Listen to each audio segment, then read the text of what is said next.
welcome to 10 for 10, 10 sports topics with the News 10 team. I'm Griffin Haas alongside Brian Rudman. And it's Whitney week. Yeah. Mr. Rudman here has been doing a lot of work on the Whitney front.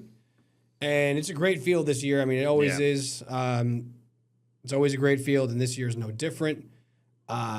The headliner in terms of odds magnitude, who has won, what did we say, 6 of his last 8 races or something like that? 6 of his last 8, 4 in a row. Trained by Steve Asmussen and Jose Ortiz in the saddle. But I think the headliner in terms of name, especially for Saratoga race fans, would be Sovereignty, who returns to Saratoga, his home barn, where he won everything last year. Yeah, I mean, he was the 2025 Horse of the Year for a reason. The Kentucky Derby, obviously a big part of that, but outside of the Kentucky Derby, it was what he accomplished at Saratoga, which was the Belmont, the Jim Dandy, and the Travers. Yeah. And the latter two were not particularly close. He was dominant. It was clear he was the best horse in those fields. And, you know, he became a fan favorite here at Saratoga, and, you know, for a good reason. He was a lot of fun to watch last summer. He has not won since the Travers. He didn't run the Breeders' Cup. He came in 3rd in the Stephen Foster in his last time out, a race that Magnitude won. But, you know, now that he's back at a place where he is clearly comfortable, he's had a ton of success in the past. And I'm looking forward to seeing him run on Saturday. Yeah, and like you mentioned, he did not win his last 2 races, but it's only been 2 times since he ran in the Travers. It's not like, and he came in 2nd and he came in 3rd. So he came in 2nd in the Oaklawn, which he lost to White Barrio, who is also in this field at 8-1. Trained by Safi Joseph. Irad Ortiz will be in the saddle, so people will be putting their bets on Irad. And then the Stephen Foster coming in 3rd and losing to Magnitude again. So not necessarily a huge struggle, just hasn't gotten back to his winning ways in those 2 races. But listen, there is some horses are horse for the course, where they get to a certain place. And they just kind of come alive. And I think you could see that be the case for Sovereignty. And I know that you had already talked to Bill Mott about him kind of coming alive a little bit here. Yeah, I mean, Mott his first reaction was, well, he also had found success at Churchill before he lost in the Stephen Foster. But, Mott also acknowledged Sovereignty is clearly comfortable in this track. If they get a similar track to the ones they ran last year at Saratoga in terms of the conditions, he certainly has felt comfortable at this track before. So Sovereignty is definitely one we're keeping an eye on. There are a ton of storylines with this field. I mean, White Barrio, trying to win the Whitney for the 2nd time. Nitrogen trying to become the first filly in over 30 years to win it. Magnitude's been dominant. Pletcher's trying to tie the all-time trainer wins in the Whitney. It is a stacked field, both talent and storyline wise. Yeah, I think that the very, very casual fans that they'll see the Sovereignty, but like you said, Nitrogen coming off of winning the Ogden Phipps at Saratoga. Ran a huge race there. Yeah. You have Baeza, who was in that group with, came in 2nd in the Stephen Foster. Yeah. He won the Pennsylvania Derby last year, was in the mix with the Jim Dandy coming in 2nd, came 3rd in the Belmont, 3rd in the Kentucky Derby. It was kind of that horse that was in it all year last year, but never ran into Sovereignty, so it's hard Finished to ahead of win. Sovereignty in the Stephen Foster, though. And one storyline, you're talking about storylines, one storyline to also look out for is Baeza is now in Bill Mott's barn. Right. John Sheriff's, the trainer of Baeza last year, sadly passed away at the age of 80 in February, and he is set to go into the Hall of Fame this weekend. So something to keep an eye out for. Yeah. Bill Mott now has that horse, but John Sheriff's will be immortalized in the Hall of Fame after passing away in February. So something to keep an eye on there. as well. And then, you can never obviously, count out a Todd Pledger horse with Antiquarian. You have like another Steve Asmussen's horse, like Marcassi. I mean, all of the players. Yeah. It is a truly loaded field. And Staffy Joseph has 2 horses as well. Steve Aspen has 2. Bill Mott has 2. So it is going to be. It's going to be quite a fun one. Yeah. I'll just say I'm a Sovereignty guy. I know you love Sovereignty. I do love Sovereignty. I haven't really had. Listen, I wasn't much of a horse racing fan before my time here. Just didn't really ever pay attention to it outside of the Kentucky Derby, really. Right. But as we've covered it more, I've become more and more interested in it, and I've never seen anything like in my time because I haven't been around the sport or been in it as long. Never seen anything like Sovereignty where I covered. I think I was at all of those races last year. I was definitely in the. I remember the paddock during was it the Travers or the Belmont? I can't even remember. Where looking at this horse for the. It was the Belmont. I remember we were in the paddock for the Belmont. It was the Belmont because because that was the first. Yeah. That was good. I wanted to say it was the first time I would have seen him, which would have been the Belmont because then the Travers after. Maybe Tommy was at the Travers. Maybe it was me and Tommy at the Travers last year. Yeah. I can't remember. I can't remember what I had for lunch yesterday. I had a sandwich from Sabrina. Shout out.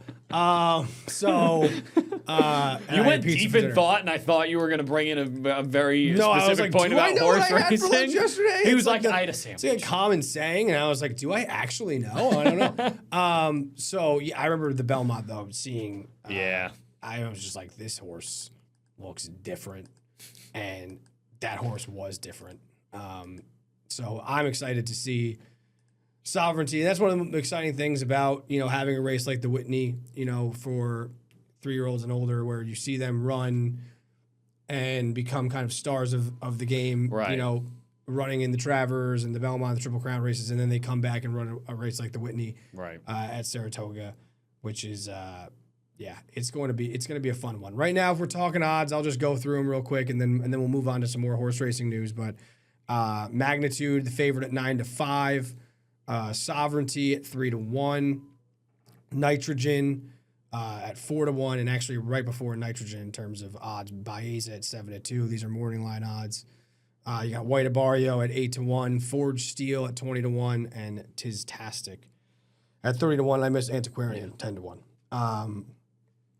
So, again, Magnitude, I think a rightful favorite in terms of what have you done for me lately. Yeah, but if Sovereignty can return to form at Saratoga, that's going to be it's going to be tough to beat, tough to win. I think all you need to know about this field is that, you have Antiquarian at 10-1 who won the Jockey Club Gold Cup in a stacked field last year. Right. So that's really all you need to know about this field is how good the level of horses are in this race. Let's go on to some more horse racing news, and we kind of coupled this together as one topic because they kind of go hand in hand.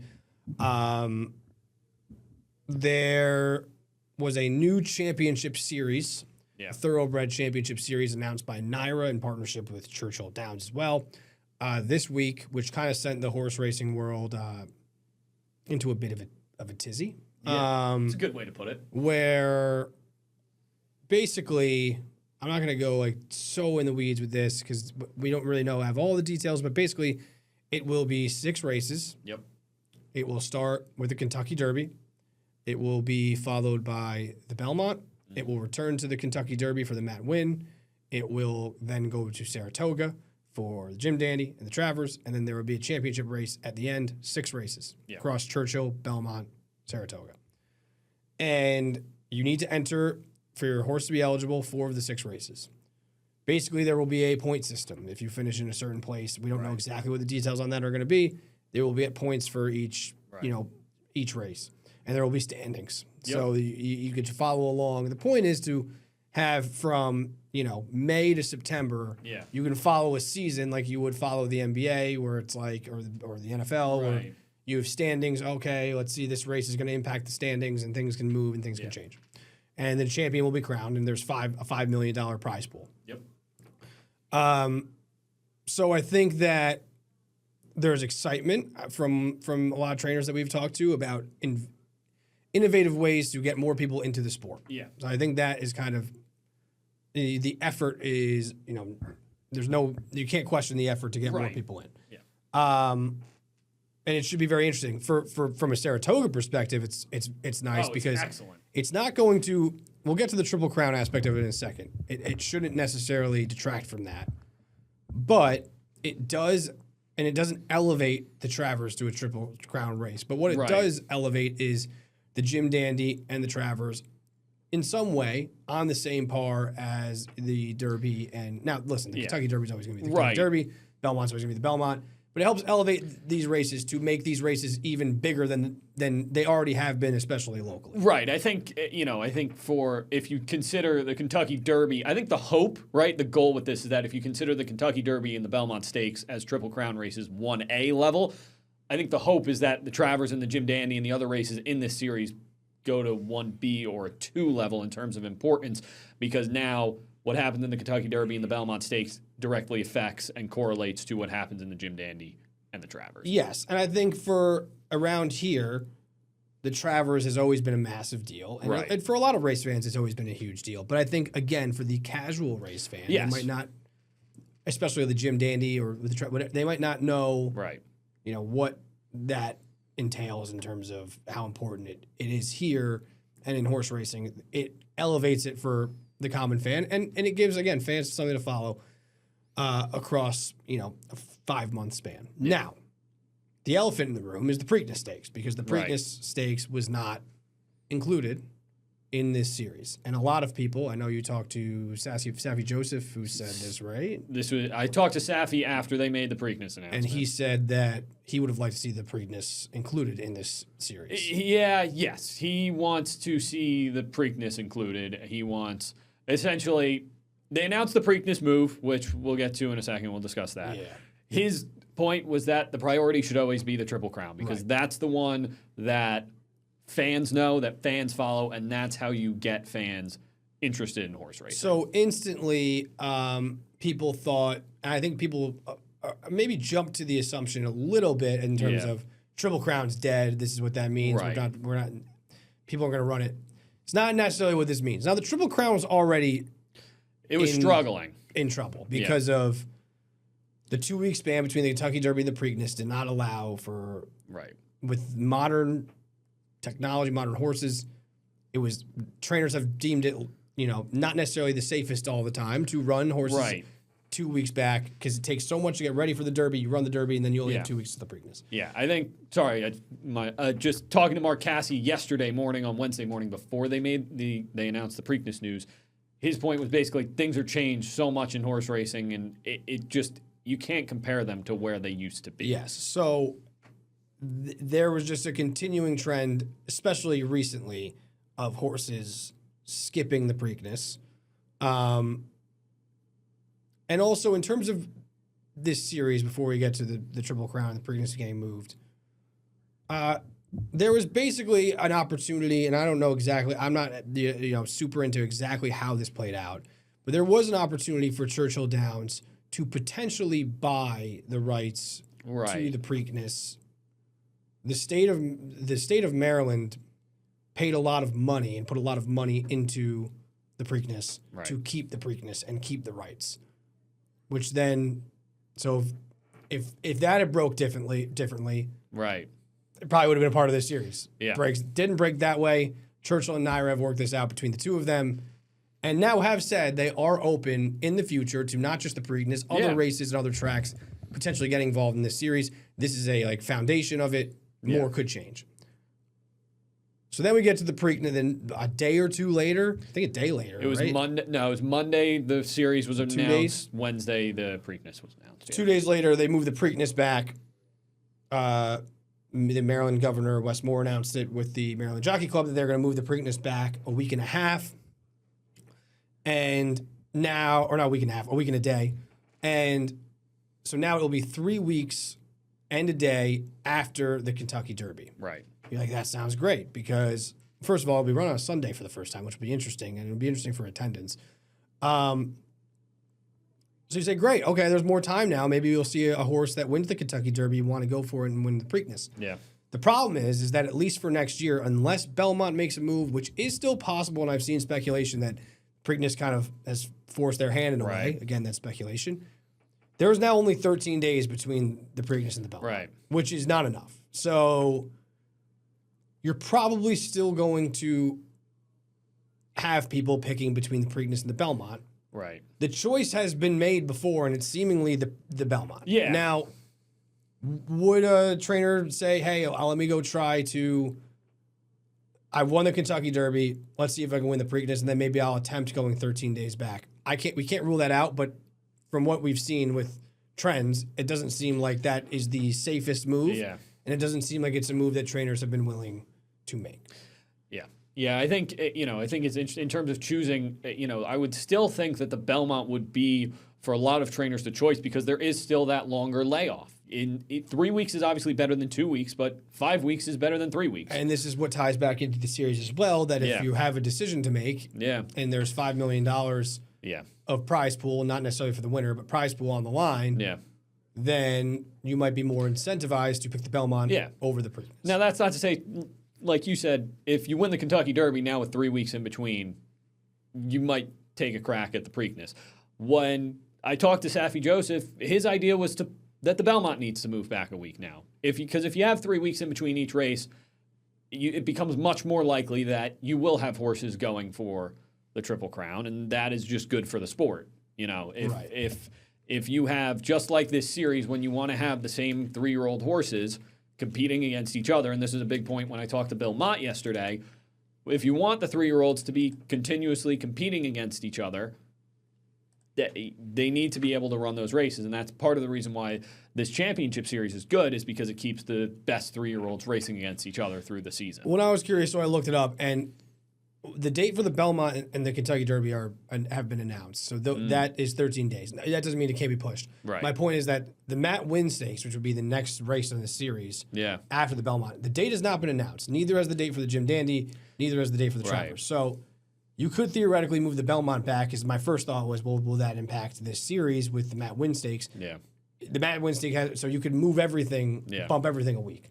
So that's still possible, and hopefully that happens. And there are going to be people who say that horse racing purists that say, the Triple Crown should be 2 weeks. That's why it's the ultimate test of a champion. Things have changed. Yes. Things were allowed then that are not allowed now.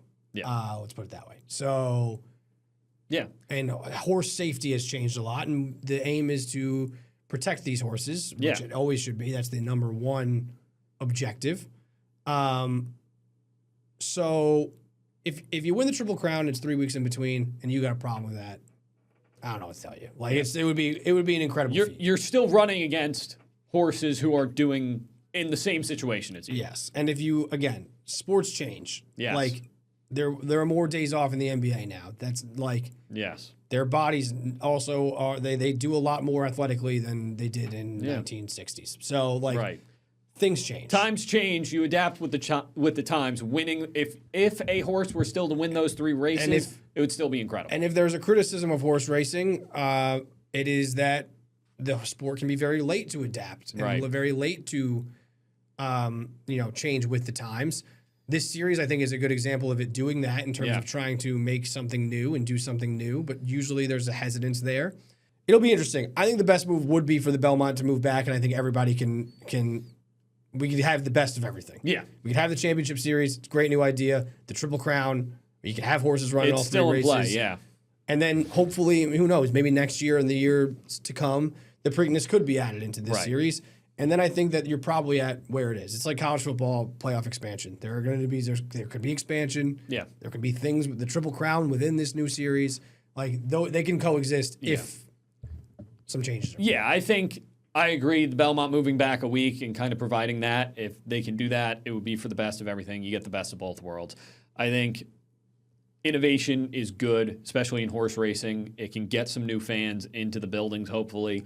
And, when talking to the trainers, they like the idea of innovation, and they like that, they're starting to try to move forward. And, I think the hope is that this is just the start.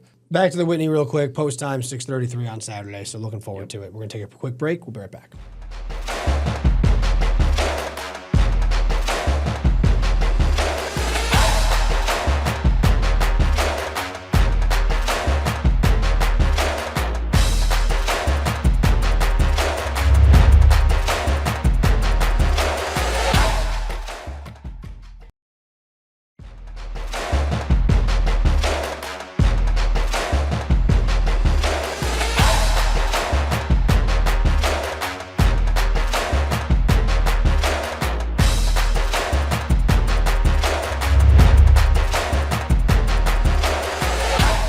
lot going on in the world of baseball.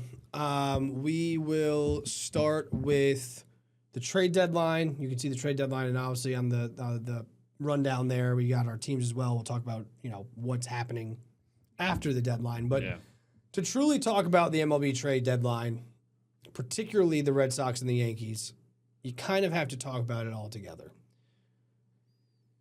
We'll get to the Mets last, but I feel like the Red Sox and Yankees are competing right now for the wild card and potentially the division. Right. And I will just say right now, the Red Sox, we're recording this on Thursday at 7:45. Red Sox are playing the White Sox right now. They're going for a sweep right now? They're going for a sweep. The Red Sox have won 7 in a row. Yeah, I don't know why I asked that question. I knew that. I wanted to make sure. Sometimes I do that, and then it turns out to be a 4-game series. That's what I didn't want to get burned by. Sure. It's happened before. Yep. So their deadlines go hand in hand. They are 4.5 back. The Yankees are of the Rays. The Red Sox are 5.5 back right now of the Rays. So a game in between the Red Sox and Yankees for that top wild card spot. So let's just lay out what both sides did, and we'll talk about why it's a little bit more intertwined. The Yankees, let's start with the Red Sox, actually. Okay. They also already had made the trade for Meade. We won't talk about that. We've already talked about it. The main move that they made was trading for Adley Rutschman. Yep. Catcher from Baltimore, who is on the injured list right now with a wrist injury, but was him and Liam Hicks were the two biggest bats. Yeah, he's an all-star. Catchers to get traded. And the Red Sox also traded Marcelo Meyer for Eric Miller, a lefty from the Giants. So those were their two, big moves. Yeah. The Yankees, they had traded away Camilo Doval a couple of days beforehand. Yeah. Got prospects back, not anything that's going to help them right now. Yeah. They traded for Elliot Ramos from the Giants. They needed an outfielder at least to hold them over. But again, if they're fully healthy, hard to find a spot for Elliot Ramos to play. Right. And then they also traded for Luis Garcia, who leads the National League in slugging, but he mainly plays first base, and he's a DH. And the Yankees have Ben Rice and Paul Goldschmidt. So they made two moves that improved their lineup, but they didn't make a move at really a position of need. And we had talked about it for a while on this show. I said it, you said it, Tommy has said it, that the main focus for the Yankees needed to be catching, because Austin Wells is hitting 160. Not good. Not good. It needed to be catching. It needed to be a left side of the infield, which they did kind of get with a call-up, which we'll talk about in a little bit, but they didn't make the move. Right. They didn't make a move for third base, which would have been the better move. Yeah. And they could use relief pitching. They did not get relief pitching. Yeah. They traded away relief pitching. Now, you could say that trading Camilo Doval is addition by subtraction, but this is a guy that Yankee fans were very excited to add. What was that, last year at the deadline? And now he's on his way out. And they also traded, again, Jake Bird. I almost said Greg Bird. He was a former Yankee first baseman. Yeah. So, again, trading you need depth in the bullpen. So trading away guys and not getting anything back is a stunning move. Yeah. This is a colossal and utter failure by Brian Cashman in the New York Yankees. And this has happened a couple years in a row now where Yankee fans are really excited and they keep telling you, we're just a deadline move or two away. They don't exactly make the moves that they need to make. Now, last year they got Bednar, they got Doval. But again, people were looking for a shortstop that they didn't get, or a third baseman again that they didn't get. So, but this year, again, they'll tell you it's different. Oh, this is going to be the year that Cashman he knows now. He's pushing his chips into the table. And they didn't supplement any area of need. No. For you to let the Red Sox and the Rays, who you are competing with in the division, to trade for impact catchers and not get a catcher when you have Austin Wells, who is hitting 160, that is a complete and utter failure. It is not like there weren't catchers to be had. They were had within your division. And I know Brian Cashman was asked about Rutschman because they were in on him, and they said they couldn't meet the asking price. Make it work. I don't know. Like, maybe you just like the Red Sox prospects more if you're the Orioles. Add to it. Make it happen. You cannot let the Red Sox trade for Adley Rutschman. Yeah, I think for the Yankees, it's an embarrassment that they were outbid by two teams in their division for players at a position of need. And the two teams that you're competing with at the top for playoff positioning. The Ramos deal, fine. Like, you need outfield right now. He can maybe play, like, maybe you find him in the lineup in the postseason. But if this team is healthy, if Stanton is healthy for the playoffs, and Stanton needs to be in the lineup for the playoffs because he mashes in October, then Garcia's going to play where? And listen, fans are saying that Stanton, or some fans and are worried because, again, they keep saying that Stanton's getting close, and he never seems to be getting close. Right. Aaron Boone said something along the lines that was like, it was great to see him outside the other day, which, like, that's not a great sign. No, it's like, hey, he did some work outside. That's good. The whole sport's outside. You said that he was like that he was close. That he wasn't too far off like 2 weeks ago, and now it's like, well, we got the guy outside, so that's good. And Judge does appear like he's making good progress in terms of being back at some point. So I guess you could say that maybe like they're not confident that Stanton's going to be back. But again, even if Stanton's not back, so the outfield, Spencer Jones has been playing well. Aaron Judge, you now have Grisham and Ramos, and Bellinger's going to come back. So there's a lot of outfielders. Again, they need to make a move for an outfielder. Right. So it's not a bad move necessarily.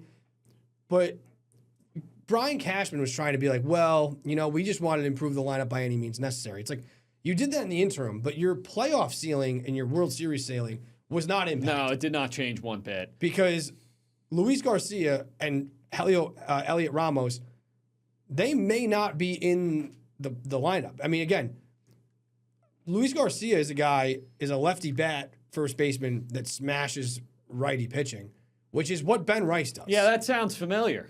And if he's like, sure, I guess if Stanton's not back, he would be the DH. And Ben Rice can play first. Yeah.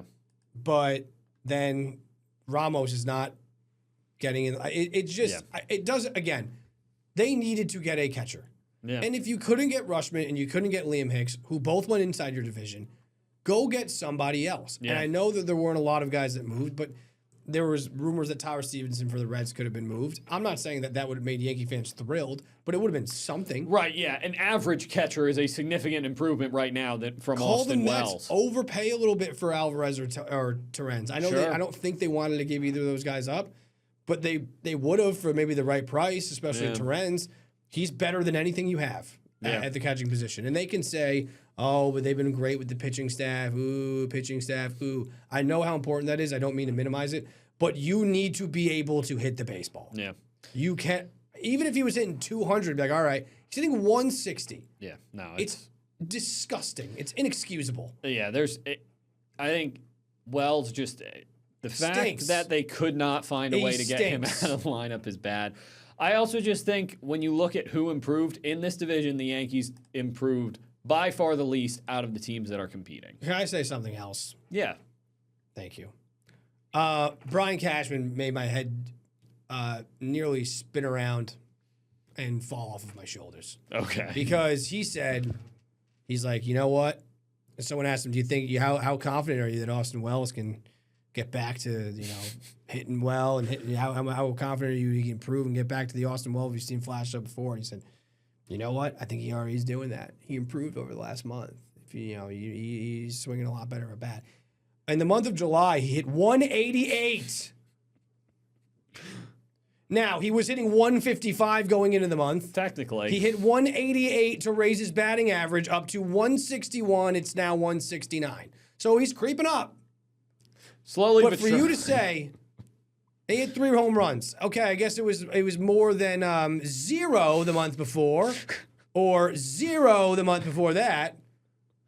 Oh, now 1 the month before that. Let's give him his just due. But to say that over the last month he was hitting better is laughable. Yeah, no, it's there's your press conference moment of the week right there. I mean, it was unbelievable how bad that was. It made my head spin around. Yeah. And again, to not, I was talking to Tommy about this, and he's like, you know what? If we don't add a big back end guy like Mason Miller who didn't get moved, or Morjan who didn't get moved from the Padres, then I don't really think it adds much. I disagree. I completely beg to differ. First of all, you never know, a guy comes in, can get hot and be a big back end piece. They need depth. They pitch Brent Hedrick like almost every single night when they're in a big game. And yes, he's been great. He has a 1.4 ERA right now, and he's been a good reliever the last 2 years with the Twins, but doesn't really have the track record of being that guy. Yeah. And when he gets into a big playoff game for the Yankees, hopefully for them, he pitches well. Yeah. But that is a very different situation than he's ever experienced. And again, the guy's thrown a lot of innings. Paul Blackburn has been a big piece of the Yankee bullpen this year. He's pitching a ton. He has a 2 ERA. I've seen Paul Blackburn pitch. And let me tell you, I don't know that's going to last because he has a career ERA of 4.6. And last year with the Yankees and the Mets, he had a 6 ERA. Again, in a big game, if I'm a Yankee fan, am I confident in Chase Blackburn getting the ball? No, I'm not. So again, not necessarily saying that they don't have enough of those middle relief guys, but you can't have enough of them to get you through, just like Elliot Ramos is going to help get them through. Yeah. You can't have enough depth. You can't have enough middle relief, even if it's not the big end on the big arm on the back end. It is inexcusable that they did not add a single reliever. Yeah, I think for any team that's competing, anytime you can you can add a positive impact reliever, it is something you should do no matter where your bullpen is at. You could have the best bullpen in baseball, and it never hurts to add. Luke Weaver is pitching out of his mind. Yeah. And he's shown he can pitch for the Mets. He's shown he can pitch for the Yankees. I know he did not pitch well at the end of last year. He's been unbelievable this year. Yeah. The Mets traded him away for the 9th prospect in the Pirates system, which is a deep system, so it's probably better than maybe what the Yankees would have to offer. It was a 1-for-1. You're telling me that Brian Cashman, you can't beat that offer from the Pirates? Couldn't come up with one prospect. This is a team that's under 500 that's trying to go for it in the Pirates. You're the New York Yankees. Yeah. It's unbelievable. So you can't also, again, say that, those guys didn't go. Like, we saw them move. It was an inexcusable deadline from Brian Cashman, the New York Yankees. And I know we're making this a lot about the Yankees, but it is because of the Yankees. The Red Sox play a major factor into what I'm talking about. Yeah. So you have the Red Sox, who we'll get to, and we're going to probably have to go quickly through, how they've been playing when we get there. The Red Sox have been red hot, right on your tails. The Yankees are injured. The Red Sox are going to catch them. I know they're losing. They're now losing 4-0, which probably does not make you happy. No, I'm watching. I'm not thrilled right now. So that's not great.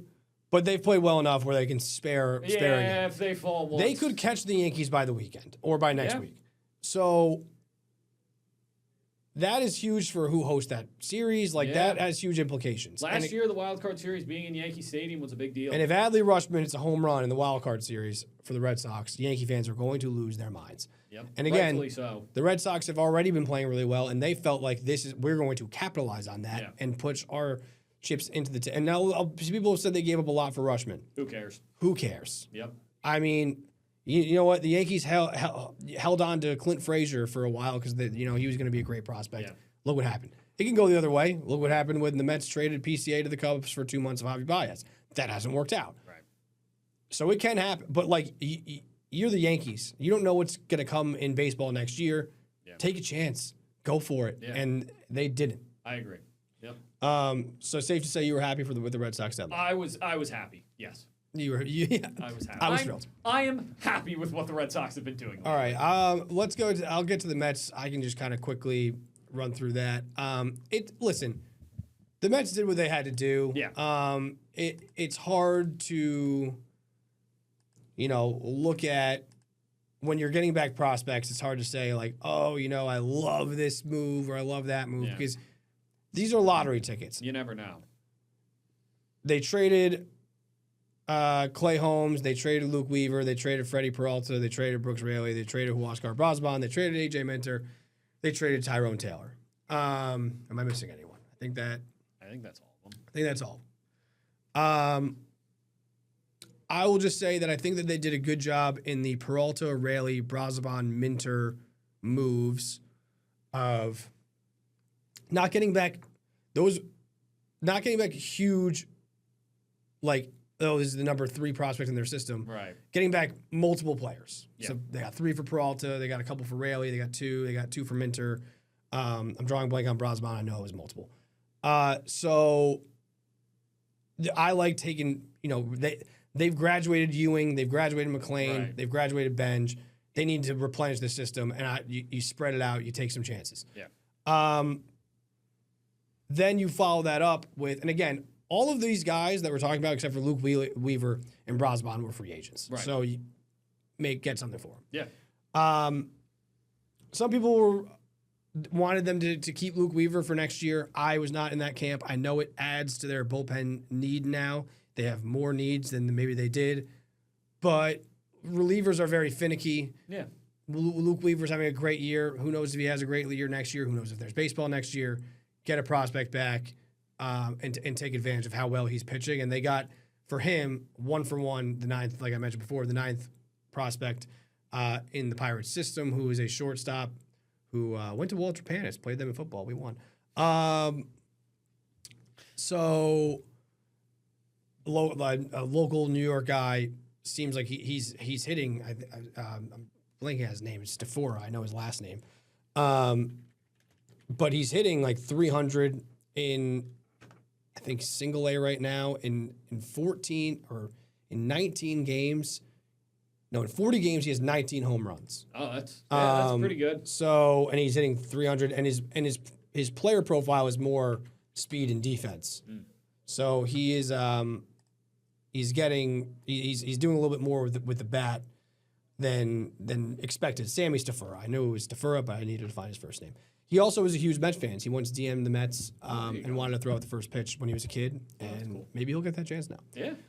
He'll get a chance to play at Citi Field. So that move I liked, and then they get Jefferson Rojas for Clay Holmes and Tyrone Taylor. I liked packaging that for one big prospect. Yes. Like Jefferson Rojas, who was the number 2 player in the Cubs system, I believe. He's a top 100 in some rankings, top 50 prospect, who is now the number 1 prospect in the Mets system. Right. So you get the top guy back, you get another promising piece, and then you get multiple pieces. I like what the Mets did. So let's just run through now how these teams have been doing. We'll get to the Yankees real quick because we start with them because one of their moves that kind of fits into their deadline is calling up George Lombard. Yep. And he is now going to be the shortstop, which he's going to get a lot of run there. Yeah. And when you watch this guy play, first of all, you're like, how in the world did they stick with Anthony Volpe so long when they had this guy sitting in the minor leagues? Made an impact immediately. Hit a home run in his first game, had a great double play turn in his first game. So he had a couple good defensive plays in his first 2 games. He had another hit in his second game. So that is an exciting piece to that. Again, he's a rookie. How much can you rely on him in big moments down the stretch? Right. We'll see. Sometimes you see those guys give huge sparks. Right. Michael Conforto gave a huge spark to the Mets in 2015, helped them get to the World Series. Right. Now, the Yankees, again, still kind of... They lose 2 or 3 to the Cardinals after taking 2 or 3 from the Cubs. Yeah, they're playing about 500 right now. They're limping right now. They're just kind of playing 500 baseball while the Red Sox continue to charge. Yeah. And with that being said, there you go. Nice transition. 7 in a row, although they are losing 4-0 right now. So if you're listening to that, the win streak might be over. But I mean, what was the stat right now? I think they're like 30-5 in their last 35 games. That'll do it. I believe. Let me check. By the way, swept the Dodgers. Yes, swept the Dodgers. Took 2 or 3 from the White Sox, who are a good team. leading their division still. I believe the White Sox. The Red Sox up until so this might change with this Thursday night game, but prior to Thursday's game, they have been undefeated against division leaders throughout this stretch of, which is wild. Well, it was like 15 games or something. Like they swept Tampa, they swept the Dodgers, they swept Chicago in Chicago. And Connor Wong just hit a 2-run home run, so it's 4-2. All right, back in the game. Back in it. Bottom of the third, long baseball game. Lot of ball to play. Don't you love our live reacting to a game that's already finished if you're watching this? Oh, my goodness. Yeah, listen, this team has just been playing really well and playing really well against good teams. And I think, the pitching's kind of been there the whole year. The pitching has elevated itself. Durbin's playing a lot better. But the Grand Slam the other night. Yeah, Grand Slam the other night. Like, Durbin's been playing a lot better. Duran has been coming up with big hits and big moments. The numbers may not be there, but he's hitting well with runners on base. He had a home run. He's had a couple home runs this week. I think, and they're just finding ways to do it. I think I just love the fight out of this team. I think, Wilson Contreras has just been a huge tone setter for this team. And I'm just loving being a Red Sox fan right now. And they're gonna get Rushman back. Yeah, hopefully a little bit soon. Roman Anthony's starting to swing the bat. So Roman Anthony, there is a chance he doesn't come back. Correct? There's a I'm chance. seeing articles. It's like, could he come back this year? Yeah. Even Crochet has started throwing. Yeah. So they're starting to work. Probably more likely that Roman Anthony returns than Crochet. Yeah, I think the prevailing theory right now, because Crochet is just starting to throw, I think in my mind a win would be getting him back in the bullpen for October, because that's a position he's been in the past. Yeah. And the truth is the starting pitching is in a good spot even without Crochet. They have one of the best staffs in the league statistically. I mean, Ranger Suarez, he's struggled a little bit tonight, but he's been phenomenal. Sonny Gray has been unreal. And they got a bunch of really good young arms. But the point being that this team, could they get better in terms of, are they going to, perform as well as they are right now? That might be a stretch. But their lineup is going to get better if they can get Roman Anthony back when they get Rushman. Yeah. And potentially, Garrett Crochet would be huge. And I'll say this. When the Red Sox are winning in the seventh inning. I was looking for that phrase. Yeah. When the Red Sox are winning in the seventh inning, it's game over because the bullpen's just been lights out. You cannot show me a better 8th and 9th inning combination than Garrett Whitlock and Aroldis Chapman right now. And then we will finish with the Mets, who I tried to advance the thing, but I was clicked on the wrong screen. Who some would say have been right there with the Red Sox, the best team in baseball since the trade deadline. Yeah, they've been rolling. They sold off most of their team and then. That was a spark. Swept the Cleveland Guardians, who were in the playoff by the Marlins. And now, listen, there probably is something to be said for these are guys that now know they are not going anywhere. Right.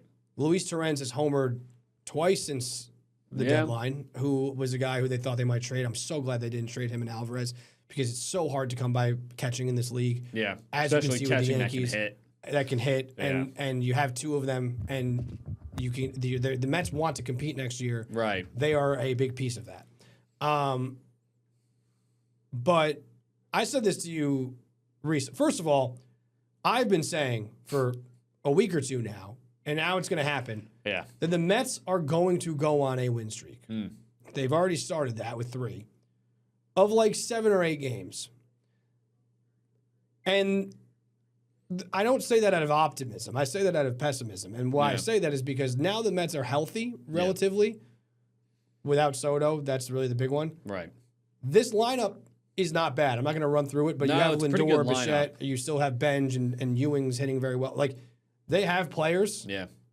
And they don't have any bullpen, but some of the guys they've called up have pitched well. You just don't know when that's going to flip. And they're going to show us, Mets fans, because the ultimate suffering would be showing us what could have been. And that is what the Mets are going to do. Yeah. And are they going to get back in the mix? No. They're 11 and a half games back. They'd have to go about 37-9 for the rest of the year. They'd have to do what the Red Sox have done. Yes. So I guess you could say there's a chance, not a good one, but they're going to win just enough games to say, hey, Mets fans, what could have been if we stayed healthy and didn't stink for large portions of the year?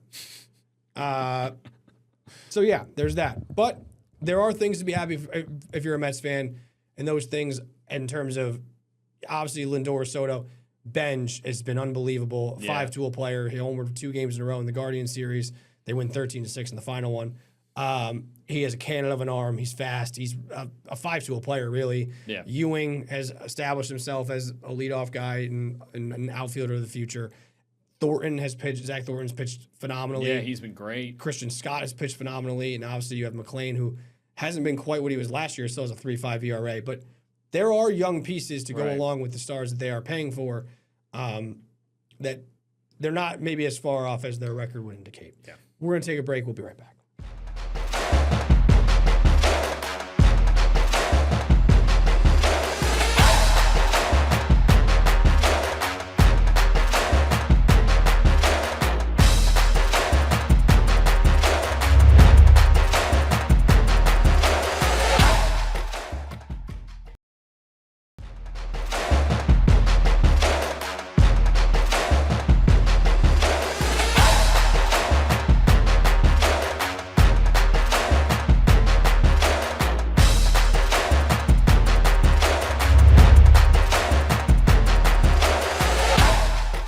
All right, welcome back. Now, like we do, we have spent a lot of time on those last couple topics, so we're going to kind of have to fly through these a little bit. Yep.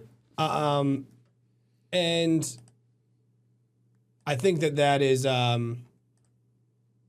okay, given that the Valley Cats, that's what we're going to next. Sticking with baseball, it's been a struggle. Yeah. They are now 29-45 this year, and they are far out of it. Yeah. In their last 10, 4-6. They continue to struggle at home. They're 500 on the road. They're 11-27 at the Joe this year. Yeah. It's always unfortunate too because you want to see the fans watch wins, and they're going to need to play like the Red Sox. Yeah. To turn this thing around. Yeah, it's tough, especially it's tough when you can't win at home. That was a big thing with the Red Sox. They couldn't win at home. Now, look at them now. The Valley Cats have struggled at home this year, and it's unfortunate because, they do get a good crowd, and, you kind of want to pay that off with some good baseball. It's been unfortunate, but hopefully they can kind of turn things around and end the year on a strong note.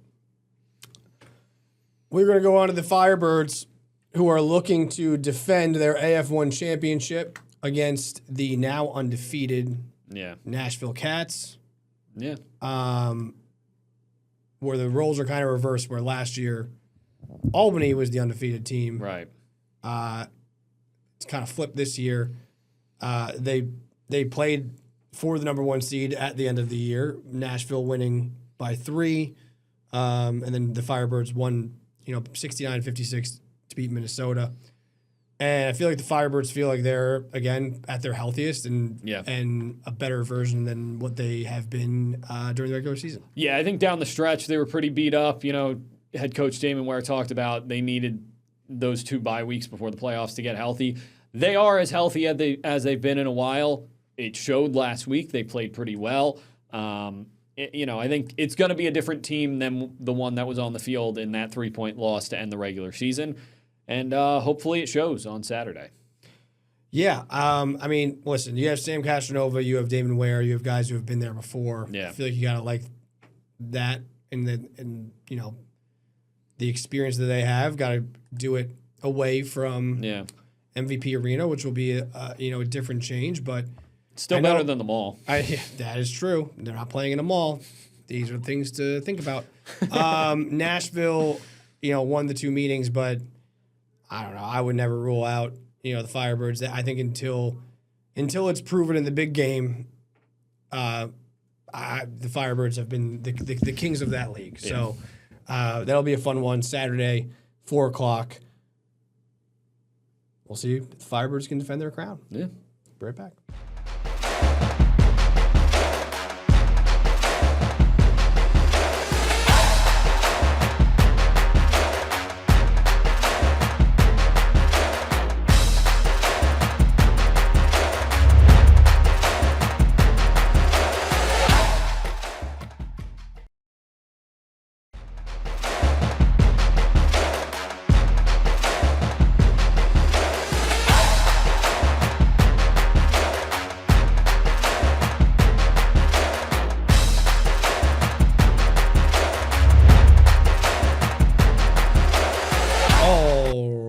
welcome back.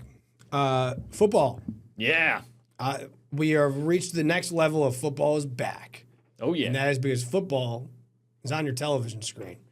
Now, the Hall of Fame game, if you were watching this, it has happened. I'm devastated that we cannot break down the Hall of Fame. Yes. You know, I can't believe we're even doing this show without being able to go in depth about the Cardinals and Panthers with Kenny Pickett starting against Carson Beck. I'm sure it was awesome. That's a thriller. I'm sure it was fantastic. But it's always good to see football back on the television it's always screen. fun. So I joke, but it is true. Yeah. Also, just want to mention, again, it is the Hall of Fame game, and that is because there is a Hall of Fame class being inducted on Saturday. Drew Brees, I mean, one of the best quarterbacks of our sports watching He was era. a lot of fun to watch. Larry Fitzgerald, same thing from the receiver position.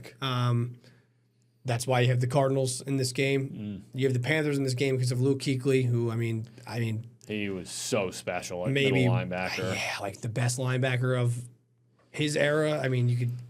He was the best linebacker in the league for a long for time. a considerable amount of time. Roger Craig, great running back with the 49ers, a little bit before our time. Yeah. And then Adam Vinatieri for the Patriots, who, I mean, you don't really see a lot of kickers and punters in the NFL Hall of Fame, which I think should change to a degree. I think that you should judge them based off of how good they are at what they do. It's an impactful position. And Adam Vinatieri, there is nobody better. No. And nobody who had the clutch gene more than Adam Vinatieri, and we know it all too well as Dolphins and Jets fans. It was frustrating to watch because you knew Vinatieri was just going to knock it right through the uprights, and I mean, he was so good. So a big congratulations to everyone being inducted into the NFL Hall of Fame. We are going to take a quick break, and we will be right back.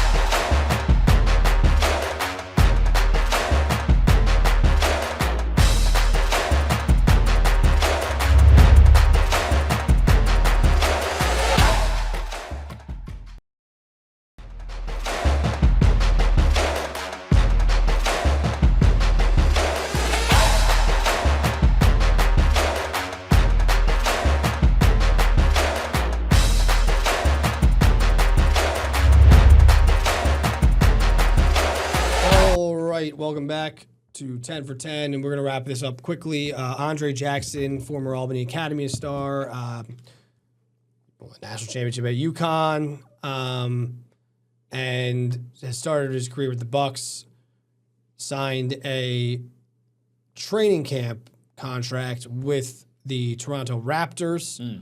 Love it for Andre. I wish that it was more of a guaranteed deal, but it makes sense for a guy who has so much talent and can bring so much to a team in terms of defensive ability, athleticism, all the intangibles. He has them, and he'll have a chance to make the team. And I think that I wouldn't bet against him. And it's for a team that has the opportunity to be very interesting this year. I mean, he was on a Bucks team that really struggled last year. Yeah. But the Raptors finished 5th in the conference. They were 46-36 last year. Will Kawhi Leonard be a member of the Toronto Raptors again? We do not know as that whole situation gets worked out between the Clippers and the NBA. But even without Kawhi, they're going to be a team that's going to be in the mix, and with Kawhi, certainly so. For sure. Yeah, and I think, it's good that he's found the next place in a team that believes in him and one that, is going to give him a shot. And, this is a guy who, the numbers in his 3 years with Milwaukee don't jump off the page, but when you watch him play, you realize, all right, this is a guy who can make an impact on the floor. I've always wanted to see him fall into it with like a team like the Knicks where he could provide that, because I think his value is so much more important to a team that's already complete. Yeah. He's not going to go to a bad team. That doesn't really work. He's going to bring the little things to a winning team that can help your team climb to the next level. And we saw how important that is with the Knicks this year. And They won the NBA title. And I think if he's given the opportunity, he can make that impact. Not sure if everybody remembers that. Just want to make sure everybody remembers. It slipped my mind. It had been in about 5 minutes since you mentioned it. I put on my Knicks championship hat the other day, and I texted my brother because I was just looking. I was like, "You ever think about when the Knicks won the NBA championship? Have you ever just think about that? Like the Knicks are NBA champions. Who would have thought? Nah, I would have never. Oh my goodness. We went 10 for 10, and we talked about the Knicks somehow in this show. Have a good one.